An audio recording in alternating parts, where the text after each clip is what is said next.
Абайдың жаз өлеңіне негізделген күн шуағы мен жазғы шайлау медитациясы. Жазды күн шілде болғанда, көкорай шалғын бәйшешек, ұзарып өсіп толғанда, күркіреп жатқан өзенге көшіп ауыл қонғанда.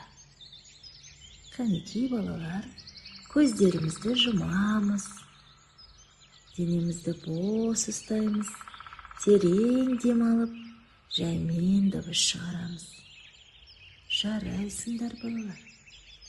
Енді бәріміз қиялымызға ерік берейік. Біз Абай атамыз айтқандай, жазғы күнге қонаққа барайық. Күн жарқырап тұр, шөптер жап-жасыл, әдемі гүлдер жайқалып өсіп тұр. Кішкентай өзен сылдырлап ағып жатыр. Естідіңдер ме? Сылдыр, сылдыр, сылдыр. Гүлдің иісін иіскегендей терең тыныс аламыз. Мұрыннан тыныс алып, ауыздан шығарамыз. Жаймен дем шығарамыз. Көз алдымызға күннің шуағы денемізді жып-жылы етіп, жылытып жатыр деп елестетейік.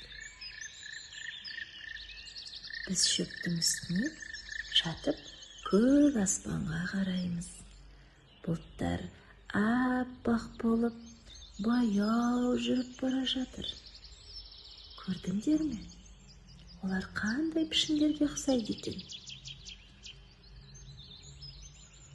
Біз қандай бақыттымыз. Енді қайтадан терең тыныс алып, көздерімізді ашамыз. Сіздерге саяхат ұнады ма?